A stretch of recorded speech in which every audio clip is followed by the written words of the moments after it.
there is one very important consequence of this shearing, and that is that objects which don't want to deform, so for example if there is a hard rock inside this shear zone, these objects will start to rotate. And I'll show you an example. This is again a picture from the laboratory in Zurich. So here they made a model about this in size. Okay, they've drawn a grid on it and put in this black material which has a much higher viscosity, remember, from the folding. And now they have sheared it in this direction. You can see the deformed grid. But what has happened is that these little blocks actually start to rotate. They cannot deform because they are too stiff, so the shearing is transformed into a rotation. It is a little bit similar to what happens when you sit in a boat in the river and the water is flowing faster in the middle of the river than at the edge, and the boat will start to rotate because of this shearing. Okay? And this rotation is something that you can use to actually deduce which way the rock was shearing. So here is a section of a little hard object in a rock, and you can almost see that it is rolling. It is making something which is a bit similar to the Swiss cakes. It is rolling the layer around it. Okay? So this rock has been shearing in which direction? It has been shearing in this direction. Okay?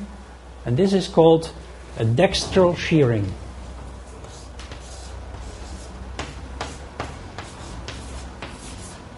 Dextral shearing is like this. The top goes to the right, the bottom goes to the left. And the opposite sense of shear is called sinistral.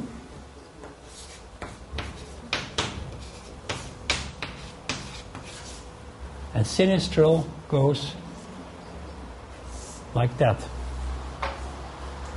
Sinistral, dextral. Okay? So one of the things that many people try to do is they try to look at these shear zones to determine which way they have sheared, because that will allow you to analyze the tectonics, which way the blocks have moved. So here is another thin section, and you can see that there is all these asymmetries. Here is a very thin layer, and it goes around a class, and it goes up here. Again, this rock has been sheared in a dextral fashion. So, in the master's course, if you go into applied geoscience in the resource specialization, you will get a whole course on microtectonics, and then you will learn how to interpret thin sections in terms of senses of shear. And I would like to finish now by showing you some examples of a very famous area with beautiful shear zones on the coast of Spain near Barcelona. It is called Cap de Creu. So here behind me somewhere is Barcelona, and these are these outcrops along the coast. These are very high-grade metamorphic rocks, gneisses and mica schists, crystalline rocks, and they are full of shear zones, very beautiful shear zones. So here is the first example. This is an outcrop, maybe about half a meter across, and here is the bending in the mica schist or in the gneiss, and it is completely cut by this very strongly developed foliation of the shear zone. Okay? So this rock, which I've shown you here, it is not from this area, but it would look like this. And this here is the bending, the foliation, which is formed by the shearing in the shear zone. Inside the shear zone, there are not just this bending, but also a lot of folds. So here is, for example, a very beautifully developed fold structure inside the shear zone. And here is another one, a dike which has been folded inside the shear zone. Almost all of these rocks in the shear zone have a very well developed lineation. Okay, so now you take this rock and you don't look on profile, but you look on this plane itself. Okay, you look on the plane of shearing and you find that it has these lines on it. And this is the lineation which tells you which direction the shearing was. So in this particular case here, the shearing was horizontal.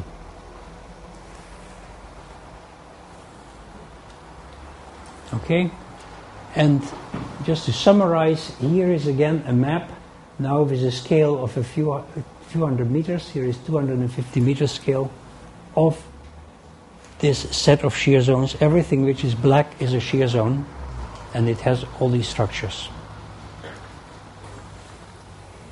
And one very special structure that you find in these kind of rocks is what is called a sheath fold. A sheath fold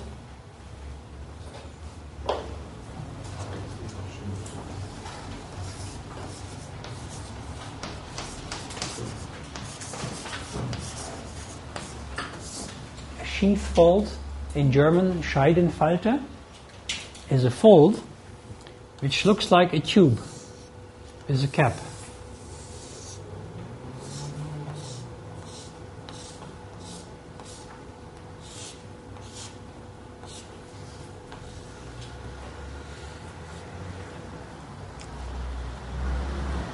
So a sheath fold, which is shown here with its cap around here, okay? From this direction you can actually put your finger into it, yeah? And such structures don't even have a very well defined fold axis. And the reason why these form is a little bit complicated. I will talk about it later in one of the advanced structural geology lectures. But it is very interesting to note that you don't just have these cylindrical looking simple folds, but you actually have these tube-like structures also. Okay, so what have we done today? We talked about folds. I explained to you the geometry and the size relationship, the big folds, the small folds. I've defined the rounded and angular folds. We talked about the cleavage, which is parallel to the axial plane. We talked about how you can determine large-scale structure using these cleavages. And then we talked a little bit about the mechanics. I explained to you viscosity. We talked about the Biot-Ramberg equation here, which allows you to calculate the wavelength of a fold using the viscosities of the rocks. And then we went and we talked about shear zones. We have seen that shear zones are self-similar. There are very big ones, there are small ones. And then we have looked a little bit about what you actually see when you go and look at outcrops of shear zones. Okay, see you next week.